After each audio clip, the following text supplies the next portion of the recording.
Bismillahirrahmanirrahim.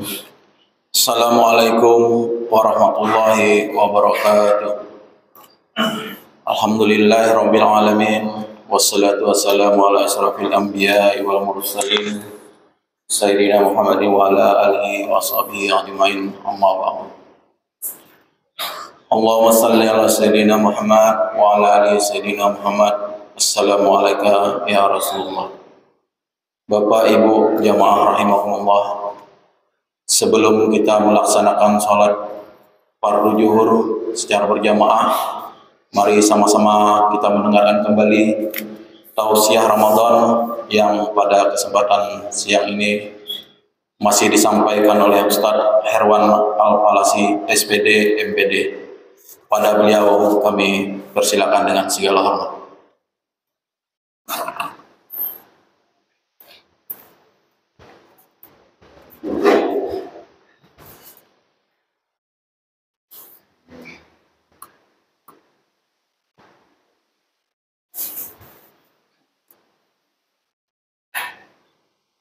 Assalamualaikum warahmatullahi wabarakatuh. Bismillahirrahmanirrahim. Alhamdulillahilladzi amarna an nusliha ma'ishatana linailir ridha was sa'adah. Ashhadu an la ilaha illallah wahdahu la syarika lah wa ashhadu anna sayyidana wa nabiyyana Muhammadan abduhu wa rasuluhu la nabiyya ba'dah. Allahumma salli ala sayyidina Muhammad wa ala alihi wa ashabihi wa mawalah. Amma ba'd. Wa qala Allah Ta'ala fil Qur'anil Azim. A'udzu billahi minasy syaithanir rajim. Bismillahirrahmanirrahim. Ya ayyuhalladzina amanu kutiba 'alaikumus shiyam kama kutiba 'alal ladzina min qablikum la'allakum tattaqun. Shadaqallahul azim. Bapak dan Ibu jamaah salat zuhur yang dirahmati Allah Subhanahu wa taala. Puja dan puji rasa syukur kita haturkan kehadirat Allah yang Maha Ghafur. Tentunya dengan mengucapkan kalimat syukur alhamdulillah. Salawat dan salam kepada baginda Rasulullah sallallahu alaihi wasallam dengan mengucap Allahumma salli ala sayyidina Muhammad wa ala ali sayyidina Muhammad. Bapak Ibu jamaah salat zuhur yang dirahmati Allah Subhanahu wa taala. Allah mewajibkan ibadah puasa kepada umatnya, baginda Rasulullah sallallahu alaihi wasallam. Ini adalah salah satu kekhususan atau salah satu daripada Allah memuliakan terhadap umatnya Nabi Muhammad sallallahu alaihi wasallam. Setiap bulan Ramadan seluruh umat Islam berpuasa di siang harinya, tarawih pada malamnya. Artinya ada dua ibadah yang Allah khususkan hanya di bulan Ramadan. Yang pertama puasa di siang harinya, dan yang kedua adalah tarawih di malam harinya. Dengan demikian marilah sama-sama kita junjung tinggi dua ibadah yang Allah khususkan kepada umat Nabi Muhammad sallallahu alaihi wasallam ini. Bapak Ibu para jamaah yang dirahmati Allah Subhanahu wa taala. Lalu apa hikmah daripada puasa? Kalau kita lihat di dalam beberapa kitab yang menerangkan tentang hikmah-hikmah puasa.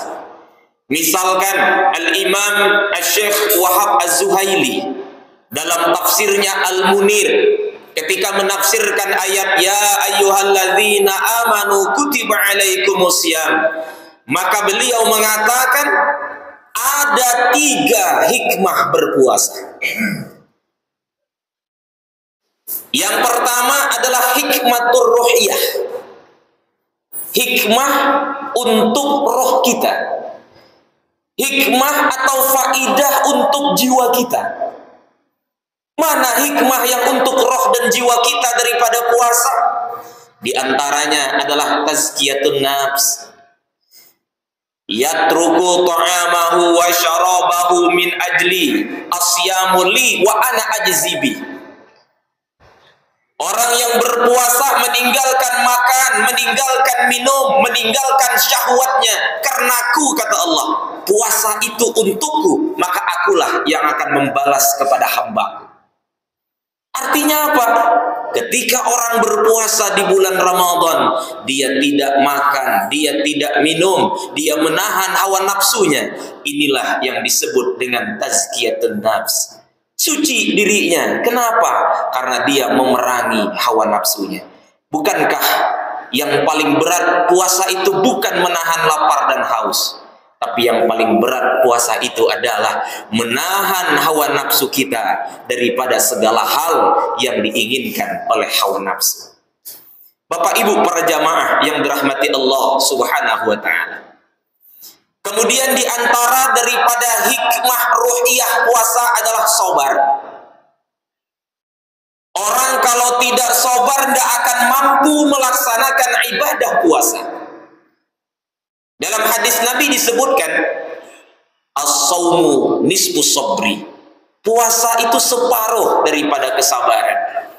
Artinya barang siapa yang sanggup puasa, maka dia telah menguasai separuh daripada ilmu sabar. Kemudian Al-Imam Ibnu Rajab Al-Hambali di dalam kitabnya yang berjudul Lataiful Ma'arif menjelaskan as-sabru ala salasati anwa'in. Sabar itu ada 3 Bapak dan Ibu. Yang pertama adalah sabrun an ta'atillah, sabar dalam berbuat taat kepada Allah. Yang kedua, sabrun an maharimillah, sabar di dalam meninggalkan segala yang Allah larang.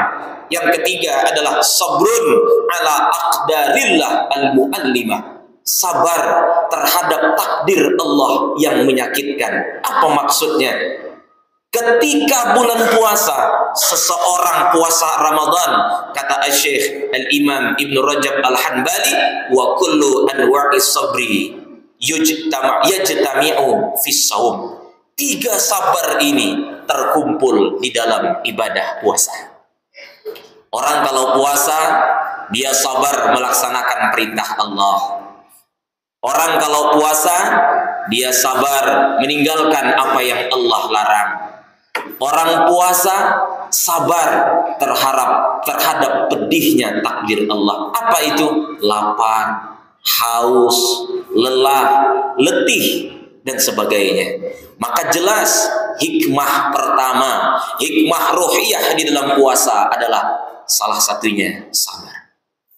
Maka orang yang berpuasa di bulan hari, di siang hari bulan Ramadan, itu meningkatkan kesucian dirinya dan meningkatkan nilai sabar di dalam tubuhnya. Bapak Ibu yang dirahmati Allah, itu yang pertama. Yang kedua ada namanya hikmatul ijtimaiyah. Hikmatul ijtimaiyah ini bahasa kitanya hikmah sosial. Orang kalau sudah puasa, nilai sosialnya lebih tinggi. Kok bisa? Ketika bukan bulan Ramadan, berapa banyak di antara kita, Pak, Bu, di luar bulan Ramadan yang makan di rumah makan Padang, siang hari makan di restoran, siang hari makan enak di rumahnya. Tapi sadarkah kita berapa banyak saudara kita yang siang itu kelaparan? Di luar Ramadan banyak yang minum minuman enak, kopi bergengsi dan mahal. Tapi berapa banyak saudara kita, jangankan meminum minuman yang mahal, gula pun tidak tersedia di rumahnya. Ketika bulan Ramadan, orang kaya, orang miskin, pejabat, rakyat, semuanya merasakan lapar dan haus yang sama ketika siang hari bulan Ramadan. Artinya adalah puasa menyetarakan seluruh sosial manusia. Dengan demikian kita yang biasa makan enak, yang biasa minum enak, ketika bulan Ramadan kita mengerti betapa sakitnya orang-orang yang tak punya dimakan ketika menahan lapar di siang hari di luar bulan Ramadan. Bapak Ibu yang dirahmati Allah Subhanahu wa taala. Itu yang kedua. Yang ketiga ada namanya hikmatus sehat. Hikmah sehat.